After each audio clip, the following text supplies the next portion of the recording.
ओम शांति। ये ऐसे 17 पाप कर्म हैं जिन्हें करने वाले को सीधे नरक जैसी घोर सजा मिलती है। आज दुनिया में ये हम सभी जानते हैं कि कर्म का फल हर किसी को भोगना ही पड़ता है। लेकिन कुछ कर्म ऐसे होते हैं जिनकी माफ़ी मिल जाती है, लेकिन कुछ कर्म ऐसे होते हैं जिनकी सज़ा आपको भोगनी ही पड़ती है। और आज जो कर्म आपको बताने जा रहे हैं, इनसे जो भी इनको करता है उसको सज़ा भोगनी ही पड़ती है। ऐसे पाप कर्म आज आपको बताने वाले हैं। अगर आप ऐसे इनमें से ये पाप कर्म करते हैं तो आपको नर्क जैसी घोर सजा मिलेगी। अब इसका आपको स्पष्ट थोड़ा खुलासा कर दें कि आपको एक बार बता दें कि हर चीज़ के लिए हमारे शास्त्रों में भी बताया गया है कि कौन से कर्म अच्छे हैं, कौन से कर्म बुरे हैं, कौन सा कर्म आपको मान सम्मान दिलवाएगा, कौन सा कर्म आपको नरक जैसी सजा दिलवाएगा और कौन-सा कर्म आपको स्वर्ग जैसे सुखों का अनुभव कराएगा और कौन-सा कर्म आपको ईश्वर की तरफ लेकर के जाएगा। तो पहले आपको ये बता देते हैं आज की कौन-सी गलतियाँ लोग करते हैं जिसके कारण उनको नरक जैसी कठिन सजा भोगनी पड़ती है। सबसे पहली बात तो आपको बता दें कि नर्क होता क्या है, इस बात को समझ लीजिए कि नर्क जैसा जो प्रावधान जो बताया गया है, जो अपने अनुभव से बहुत सारे तपस्वी लोगों ने भी बताया है, ज्ञान के माध्यम से जिनको ज्ञान की टचिंग हुई है, कि नरक की सज़ा का जो प्रावधान है, उसके लिए सज़ा का प्रावधान 2 तरीके से होता है। अगर कोई गलती करता है कि अगर कोई गलती करता है तो उस व्यक्ति को दूसरा जन्म मिलता है और ऐसी जगह उसका जन्म होता है जहाँ उस पाप की सज़ा उस रूप में उसको मिलती है।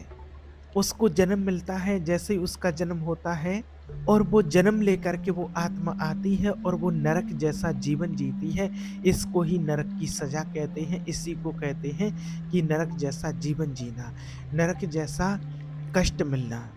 नरक की सज़ा मिलना, नरक कोई और अलग से नहीं है। आज जैसे जो-जो सज़ाओं का प्रावधान नरक में बताया गया है, गरुड़ पुराण में लिखा गया है, तो वो वैसी ही सज़ा व्यक्ति यहाँ भोग रहा है इसी जीवन में रह कर के। सालों-सालों तक बेड पे पड़े हैं, ये पड़े हैं, पैरालिसिस हो गया है, कोई और बीमारी हो गई है या फिर तमाम तरह की आजकल दुनिया में हॉस्पिटल में पड़े हैं, कैंसर हो गया है, बदबू आ रही है, कहीं एक्सीडेंट हो गया है, पेंचकसे हैं। तो ऐसी जो ये सज़ा हैं, तो नरक की सज़ा से कोई कम नहीं है। कोई जल रहे हैं जैसे, तो कोई जल गया है तो वो तड़प रहे हैं उस जलन से, जो दिखाया है गरुड़ पुराण में कि गरम तेल में डालते हैं, मारते हैं, पीटते हैं। तो ये सारी जो सज़ाएँ नरक की दिखाई गई हैं, वो व्यक्ति को इसी दुनिया में अनुभव होती हैं। जो घोर पाप करते हैं, घोर पापी होते हैं, उन्हीं आत्माओं को ऐसी सज़ा मिलती है। इस जीवन में जो आपको सज़ा मिल रही है आपके कर्मों के द्वारा, वही आपका नरक है। और आज दुनिया में ऐसे कितने पाप करने वाले होते हैं कि उनको कहीं 4 लोगों के बीच में रख नहीं सकते, आप अच्छी जगह पर जा नहीं सकते हैं वो, इसलिए उनको ऐसे सज़ा के प्रावधान बनते हैं और वो एक ही जगह बेड पर हॉस्पिटल में या घर में किसी कोने में पड़े रहते हैं। तो किसको ऐसी घोर सज़ा मिलती है, तो आइए वो जानते हैं। तो सबसे पहला जो है, सबसे पहला पाप होता है, आज आपको जो पाप बता रहे हैं, जो बहुत बुरा पाप गिना जाता है और गरुड़ पुराण में भी इन बातों का उल्लेख है, कहा गया है। जो सबसे बुरा पाप होता है, पहले उसकी बात करते हैं और आप अपने जीवन में चेक करके देखिए कि हमसे भी तो ऐसी कोई गलती नहीं हो रही है। सबसे पहला है किसी की हत्या करना, किसी भी व्यक्ति को मारना, किसी भी तरह से किसी व्यक्ति की हत्या करना। और उसमें भी आपको बता देते हैं कि कोई नॉलेजफुल तपस्वी भगवान की साधना करने वाली आत्मा है तो उसका दंड प्रावधान और ज़्यादा होता है। कोई नॉर्मल व्यक्ति को मारेंगे जिसकी वैल्यू कम है, क्योंकि हर किसी के जीवन की कीमत थोड़ी अलग-अलग होती है। आप किसी बड़े इंसान को मारते हो तो उसकी वैल्यू कीमत बहुत ज़्यादा होती है। कम पावर के व्यक्ति के जब जीव-जंतुओं को मारते हो तो सज़ा कम हो जाती है। तो देखिए, किसी की हत्या करना और किसी के साथ वायदा करना और तोड़ना। वायदा करना, प्रॉमिस करना कि मैं ये काम कर दूँगा और फिर उसे तोड़ देना, और इसी के साथ-साथ भ्रूण हत्या करना, मतलब गर्भ में ही बच्चे को नष्ट कर देना या गर्भपात कराना। ये महान पाप माने जाते हैं। तो आपको ये चेक करना है कि आप भी तो कोई ऐसी गलती नहीं कर रहे हैं, और याद रखिए कि ऐसी गलतियां कोई ना करे उसके लिए भी लोगों को सचेत करना है। और इसी के लिए शास्त्रों में लिखा गया है कि ये सीधे नरक में जाते हैं, तो उनको यहीं पर वो नरक जैसी सजा मिलती है जो आपको बताया है। आप अपने जीवन में विशेष रूप से ध्यान देना है कि हमसे कोई ऐसी गलती ना बन जाए। देखिए, हत्या तो बहुत कम लोग करते हैं, लेकिन किसी के साथ प्रॉमिस करके तोड़ना, किसी का वायदा तोड़ना, ये गलतियां लोग बहुत कर देते हैं। तो बिना किसी के आप प्रॉमिस मत कीजिए किसी से। और नंबर 2 है जहाँ बहुत भारी सजा का प्रावधान बताया गया है। स्त्रियों के प्रति बहुत हाई रिगार्ड दिया गया है। हमारे शास्त्रों में भी कहा गया है, शास्त्रों में कहा गया है कि जहाँ नारी का सम्मान होता है, ना जहाँ नारी की पूजा होती है, वहाँ पर देवी देवताओं का वास होता है। और जहाँ नारी का अपमान होता है, प्रताड़ित किया जाता है या हत्या की जाती है, प्रताड़ित किया जाता है शारीरिक या मानसिक रूप से, वहाँ या फिर कोई व्यक्ति किसी महिला को इज्जत लूटते हुए देखता रहता है, या किसी गर्भवती महिला को मारना पीटना अपने अपने सामने होता हुआ देखता रहता है, ऐसा व्यक्ति अगर करता है या देखता भी है, करना तो बुरा है ही, लेकिन अगर कोई व्यक्ति ऐसा देख भी रहा है, देख रहा और उसके लिए कोई एक्शन ना लेना, ये भी बुरा ही गिना जाता है। तो दोनों ही केसेज में नरक का प्रावधान इसमें बनता है। नरक का प्रावधान यानी कि आपको बताया है कि ऐसी कोई सजाओं का प्रावधान उसके लिए बनता है। इसलिए स्त्रियों के प्रति एक विशेष सम्मान का भाव जरूर रखिए। नंबर 3 है किसी के विश्वास को धोखा देना। ये बहुत भारी भरकम हमारे यहाँ पर माना गया है, हमारे शास्त्रों में भी, गरुड़ पुराण के हिसाब से भी। किसी के लिए हत्या करने के लिए जहर के रूप में हथियार का उपयोग करना, किसी भी प्रकार की हत्या करना, और ये सीधे सीधे नरक की सजाओं का प्रावधान बनता है कि किसी का विश्वासघात करना, किसी को चीट करना। जब आप ऐसा करते हैं तो बुरी वाली सजा का प्रावधान बनता है।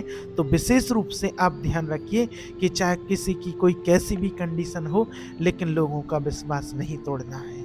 नंबर 4 है जो पवित्र ग्रंथ हैं, पवित्र आत्माएं होती हैं, पवित्र लोग होते हैं, किसी व्यक्ति की श्रद्धा का अपमान करना, किसी व्यक्ति की श्रद्धा का अपमान करना, या जो उससे जुड़े हुए धर्म से लोग होते हैं उनको धोखा देना, उनका अपमान करना, उनकी बेइज्जती करना, किसी के धर्म पर गलत तरीके से टिप्पणी करना, अपमान करना, ये भी कहीं ना कहीं नरक की तरफ ही लेकर के जाता है।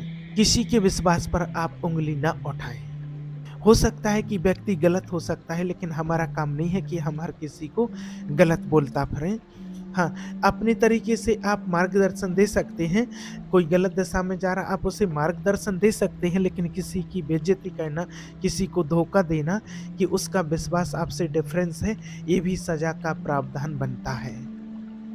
नंबर 5 जो असहाय और जरूरतमंद लोगों की मदद ना करके बल्कि उन्हें और सताता है, कमजोर को सताता है, अपने से नीचे दर्जे के लोगों को सताता है, तकलीफ देता है, जरूरतमंद लोगों की मदद नहीं करते हैं और बल्कि और उनको उल्टा सताते हैं, तो उसके लिए भी ऐसी सजा का प्रावधान बना हुआ है, चाहे वो कैसे भी मिले। नंबर 6 है किसी जरूरतमंद को जानबूझ करके भोजन पानी ना देना, जबकि आप दे सकते हैं, अवेलेबल है आपके पास, फिर भी उनकी ज़रूरतें पूरी ना करना, और अपने दरवाजे पर आए हुए मेहमानों को बिना भोजन पानी के वापस भेज देना भी ये बुरा माना गया है, अशुभ माना गया है। बुरा मानने का मतलब ये नहीं है कि आपको उसके लिए नरक में फेंक दिया जाएगा। गरुड़ पुराण में तो ऐसा लिखा गया है कि आपने ऐसा किया तो आपको नरक में फेंक दिया जाएगा, नहीं, लेकिन ऐसा नहीं होता है। अगर आपने ऐसा किया है तो आपने किस हद तक बुरा किया है, वो सारी बातों को कि किसी ज़रूरतमंद की व्यवस्था अगर आप कर सकते हैं तो आप कीजिए। नंबर 7 है जो किसी व्यक्ति की मदद करने के बजाय उससे कुछ छीन ले और अपने स्वार्थ के लिए लोगों की, तो किसी व्यक्ति की मदद करने की बजाय और उल्टा उससे छीन लेते हैं और अपनी भलाई के लिए, अपने स्वार्थ के लिए लोगों की गाड़ी कमाई हुई को छीन लेता है अपनी भलाई के लिए, दूसरों का हक मार देता है, दूसरों का हक छीन लेता है, ऐसे लोगों के लिए भी नरक का प्रावधान है, नरक की सजा का प्रावधान बना हुआ है। और ये ज़रूरी नहीं है कि आपको उतनी ही कड़ी सज़ा इसके लिए मिलेगी। इसके लिए क्या होता है, आपने अभी छीना है तो आपका अगला जन्म होगा तो आपसे कोई छीन लिया जाएगा और वो आपका कर्म बन जाएगा। आपका भी हक मारा जाएगा, इस बात के लिए याद रखिए। और नंबर 8 है, जो लोग शराब और मांस की बिक्री में शामिल होते हैं, शराब और मांस की बिक्री में जो शामिल होते हैं, जो भी इस चीज़ में जिनका जितना उनका पार्ट होता है, वो भी सज़ा का प्रावधान है। अगर आप उसमें शामिल हैं, आप उसको खरीदने बेचने के लिए पैसे दे रहे हैं या कुछ कर रहे हैं, तो आप भी उसमें शामिल हैं। क्योंकि मांस को बनाने में, काटने में अगर आपको यूज़ किया गया है, आप भी अगर शामिल हैं उस गतिविधि में, आपके कारण ऐसा हो रहा, आप खा रहे हैं, कटवा रहे हैं, तो बात कहीं न कहीं सज़ा की है। तो इस रूप में विशेष रूप से ध्यान रखिए कि इस सज़ा का प्रावधान है, चाहे वो किसी न किसी रूप में प्राप्त हो। नंबर 9, अपनी संतुष्टि के लिए किसी निर्दोष जानवर की हत्या करना। जानवरों की हत्या करना, कि कहीं शिकार पर जा रहे हैं, अपनी संतुष्टि के लिए शिकार पर जाना, किसी भी रूप में, किसी भी प्रकार से किसी भी जानवर को मारना अपनी संतुष्टि के लिए, ऐसे लोगों के लिए सजा का बहुत गहरा प्रावधान है। नंबर 10 है, किसी माता बहनों पर गलत दृष्टि रखना, किसी की स्त्री पर गलत दृष्टि रखना, खास करके अपने से बड़ों की, या कोई विद्वान होते हैं, गुरु होते हैं उनकी, या फिर कोई भी हो, किसी भी माता बहन पर गंदी दृष्टि रखना, चाहे कोई भी माता बहन हो, कैसी भी हो, उन पर अगर गंदी दृष्टि रखते हैं। माताओं बहनों का, स्त्री का सम्मान हमारे शास्त्रों में भी किया गया है और उसके लिए बताया भी गया है, लेकिन अगर उसकी वजह आप अपमान करते हैं और गंदी दृष्टि रखते हैं, तो उसका भी आपको कड़े से कड़ा दंड भोगना पड़ेगा।